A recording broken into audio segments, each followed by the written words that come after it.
Views of பில்வின் நேயர்களே, உங்கள் அனைவருக்கும் வணக்கம். நான் பில்வின் ரெக்ஸ் வின்சென்ட். இந்த காணொளியில நாம எதை பத்தி பார்க்க போறோம் அப்படின்னா, தமிழகம் நிதி நெருக்கடியில இருக்கு. திமுக அரசு இந்த நிதி நெருக்கடிக்கு உள்ளாக்கிட்டாங்க தமிழ்நாட்டை அப்படிங்கிற பல விவாதங்களை கடந்த சில வருடங்களா நாம பார்த்துட்டு இருக்கோம். இன்னும் சமீபமா பல நேரங்கள்ல அரசு ஆசிரியர்களா இருக்கட்டும் சரி, அரசு ஊழியர்களா இருக்கட்டும் சரி, இந்த குற்றச்சாட்டை திமுக அரசு மீது சுமத்திக்கிட்டே இருக்காங்க. இது உண்மையா? இத பத்தி நாம ஏன் தெரிஞ்சுக்கணும்? இது ஏன் நம்ம வாழ்க்கையும் பாதிக்கும் அப்படிங்கிறத இந்த வீடியோல தெளிவா பார்க்க போறோம். அதுக்கு முன்னாடி நீங்க இன்னும் இந்த சேனலை சப்ஸ்கிரைப் பண்ணல அப்படின்னா கண்டிப்பா நம்ம சேனலை சப்ஸ்கிரைப் பண்ணிட்டு பாருங்க. அப்படின்னாதான் நான் இந்த மாதிரி கொடுக்கிற பல அப்டேட்ஸ் உங்களுக்கு உடனுக்குடன் வந்து சேரும். வாங்க வீடியோக்குள்ள போகலாம்.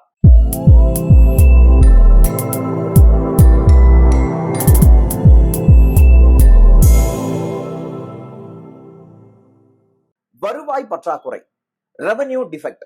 இந்த டேர்ம் எங்க உருவாகுது அப்படின்னா, ஒரு அரசு தன்னோட வருவாய்க்கு மீறி செலவுகளை செய்யறது.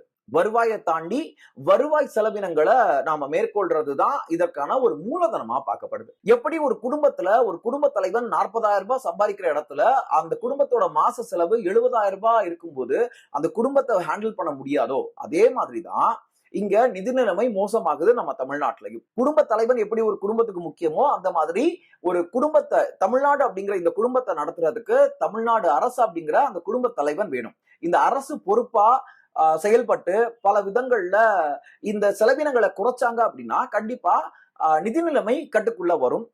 நிதி பற்றாக்குறை அப்படிங்கிற அந்த ஒரு விஷயம் இருக்காது. அப்படிங்கிறதுக்கு திமுக அரசும் பல நடவடிக்கைகளை எடுத்தாங்க. இந்த செலவுகளை குறைக்கணும், அது இல்லாம வருமானங்களை ஈட்டுறதுக்கு என்ன பண்ணலாம் அப்படிங்கிறதையும் திமுக அரசு ஆட்சிக்கு வந்த புதுசுல பல விஷயங்கள் முன்னெடுத்தாங்க.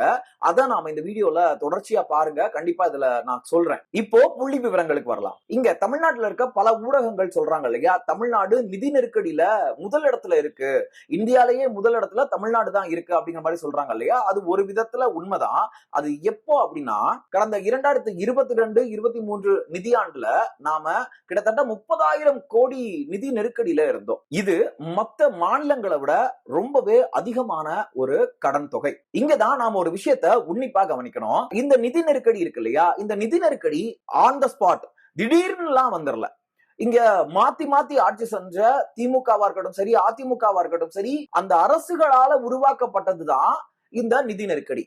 அதாவது தங்களுடைய கையை மீறி பல இலவச திட்டங்களை அறிவிச்சதுதான் இந்த நிலைமைக்கு தமிழ்நாடு வந்து நிக்கிறதுக்கான காரணம். உண்மையை சொல்லணும்னா, இவங்க இந்த மாதிரியான திட்டங்களை அறிவிச்சதுக்கான காரணமே என்ன அப்படின்னா, வாக்காளர்களை கவரணும் அப்படிங்கிறதுதான். வாக்காளர்களை கவரணும் அப்படிங்கிறதுக்காக நம்ம கிட்ட இருக்கிற ஃபண்டிங்கை தாண்டி வெளியே கடன் வாங்கியாவது நான் இதை பண்ணிருவேன் அப்படிங்கிற ஒரு மைண்ட் செட்ல இங்க இருந்த தலைவர்கள் திரும்ப திரும்ப இலவச திட்டங்களை அறிவிச்சதுதான் தமிழ்நாடு இந்த ஒரு நிலைமையில வந்து நிக்க மிக முக்கிய காரணமா பார்க்கப்படுது. கடந்த அதிமுக ஆட்சியிலையும் இந்த நிதி பற்றாக்குறை அதிகமா தான் இருந்திருக்கு. கடந்த 2017-18 நிதியாண்டுல கிட்டத்தட்ட 16,000 கோடியா இருந்த நிதி நெருக்கடி கடன் தொகை 2020-21 நிதியாண்டுல கிட்டத்தட்ட 60,000 கோடிக்கு போய் நின்றுருக்கு. இதற்கு ஒரு மிகப்பெரிய காரணம் என்னன்னு சொல்லப்படுது அப்படின்னா, கொரோனா தொற்று. இந்த கோவிட் காலத்துல உலக அளவுல ஒரு பொருளாதார வீழ்ச்சியை நாம சந்திச்சோம். அதுவும் இந்த நிதி நெருக்கடி, தமிழ்நாட்டில் இருக்கக்கூடிய இந்த நிதி நெருக்கடிக்கு ஒரு முக்கிய காரணமா பார்க்கப்படுது.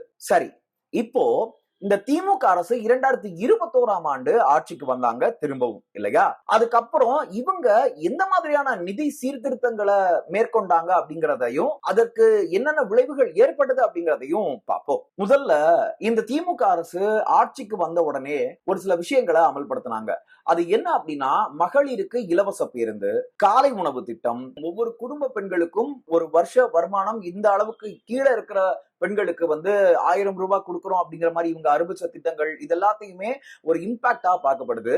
இதற்கு ஒரு மிகப்பெரிய அளவுல பணம் தேவைப்பட்டுச்சு. இங்க கொடுக்கிற இந்த அமௌண்ட்டை இவங்க எங்க சரி கட்டினாங்க அப்படின்னா, சொத்து வரியை ஏத்துனாங்க, ரெஜிஸ்ட்ரேஷன் ஃபீஸை ஏத்துனாங்க. இப்படி பல விஷயங்களை அவங்க பண்ணாங்க. அதை தாண்டி தேவையில்லாத செலவினங்கள், அரசுக்கு தேவையில்லாத செலவுகள் என்னென்ன இருக்கோ அதை கட் பண்ண முயற்சி பண்ணாங்க. அதுல ஒரு சில விஷயங்கள் சாத்தியமும் ஆச்சு. அதாவது டிஎம்கே கவர்மெண்ட் ஆட்சிக்கு வந்ததுக்கு அப்புறம் ஒரு சில நிதி சீர்திருத்தங்களை பண்ணாங்க இல்லையா, அதன் மூலமா கிட்டத்தட்ட 60,000 கோடி அளவுக்கு இருந்த கடன் தொகையை 30,000 கோடிக்கு குறைச்சாங்க.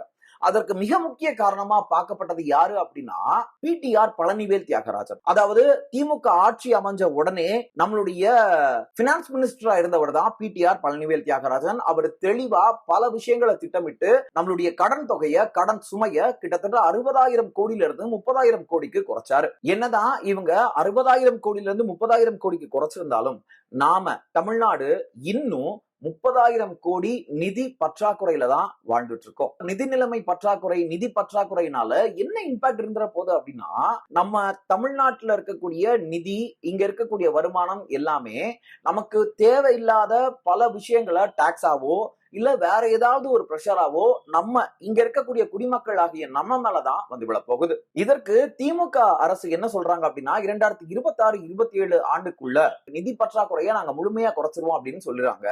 பட் இது எந்த அளவு சாத்தியம் அப்படிங்கறதும் ஒரு மிகப்பெரிய கேள்விக்குறியா இருக்கு. சரி, தமிழ்நாட்டோட இந்த மோசமான நிதி நிலைமைக்கு யார் காரணம், யார் முக்கிய காரணம் அப்படிங்கறத பார்க்கலாமா? இதற்கு முன்னாடி ஆட்சியில இருந்த திமுகவா இருக்கட்டும் சரி, அதிமுகவா இருக்கட்டும் சரி, இந்த ரெண்டு கட்சிகள் கொண்டு வந்த பல இலவச திட்டங்கள் முக்கியமா தேவையில்லாத இலவச திட்டங்கள்னால கடன் சுமைகள் அதிகமாகி அதனாலேயே பல நிதி நெருக்கடிக்குள்ள நம்ம தமிழ்நாடு போயிருக்கு. இன்னும் ஒரு மிக முக்கியமான காரணம் என்ன அப்படின்னா கோவிட் பெருந்தொற்று. இந்த கோவிட் காலத்துல பல நாடுகள் பொருளாதார வீழ்ச்சியில இருந்தாங்க. தமிழ்நாடும் அதுல தப்பல, இந்தியாவும் தப்பல. அப்படி இருக்கிற பட்சத்துல இந்த கோவிட் பெருந்தொற்றும் ஒரு மிகப்பெரிய தாக்கத்தை நம்மளுடைய நிதி பற்றாக்குறையில ஏற்படுத்துச்சு. கோவிட் காலத்துலதான் திமுக அரசு ஆட்சிக்கு வராங்க.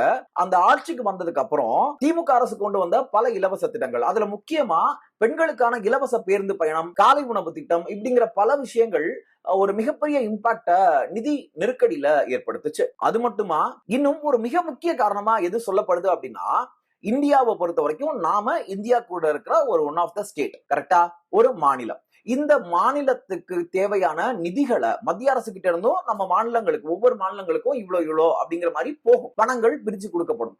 அந்த பணத்தை மத்திய அரசு பாரபட்சமின்றி கொடுக்கணும். அப்படி கொடுக்காம தமிழ்நாட்டை கண்டுக்காம விட்டதும் நம்மளுடைய நிதி நெருக்கடிக்கு ஒரு மிக முக்கிய காரணமா பார்க்கப்படுது. ஆக இதுல இடத்துல நமக்கு ஒரு விஷயம் தெளிவா புரியுது இல்லையா? இங்க ஒரே ஒரு கட்சி மட்டும் கண்டிப்பா இந்த நிதி நிலைமைக்கு காரணம் கிடையாது. இந்த நிதி நெருக்கடிக்கு ஒரே ஒரு கட்சி மட்டும் கண்டிப்பா காரணம் கிடையாது. இங்க மாறி மாறி ஆட்சியில இருந்த திமுக மற்றும் அதிமுக, இந்த இரண்டு கட்சிகளும் நம்ம எல்லாரையும், நம்ம குடும்பத்தில் இருக்க ஒவ்வொருத்தரையும் இந்த நிதி நெருக்கடிக்குள்ள உள்ளாக்கி இருக்காங்க. இந்த வீடியோல நான் இதுவரைக்கும் பேசின விஷயங்கள்ல உங்களுக்கு என்ன புரிஞ்சுது? இனி வரப்போற 2026 தேர்தல்ல திமுக அரசாங்கமா இருக்கட்டும் சரி, இல்ல அதிமுகவா இருக்கட்டும் சரி, இன்னும் பல இலவச திட்டங்களை அறிவிக்கிற பட்சத்துல இன்னும் தமிழ்நாட்டினுடைய நிதி நெருக்கடி அதிகமா தான் ஆக போகுது. இதனால ஏழைகளா இருக்கக்கூடிய மக்கள், பாமரனா இருக்கக்கூடிய மக்களுக்கு இலவச திட்டங்கள் போய் சேர்ந்தாலும் அந்த மக்கள் மேலதான் திரும்ப வரி சுமைங்கிறது விழப்போகுது.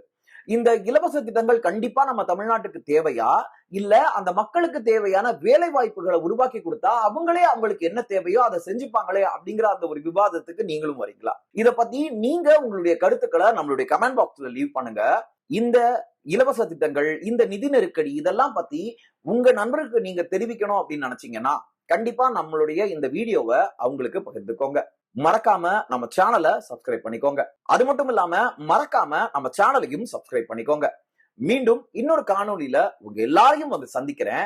அது வரைக்கும் உங்களிடமிருந்து விடைபெறுவது நான் உங்கள் வில்வன் ரெக்ஸ் வின்சென்ட். நன்றி, வணக்கம்.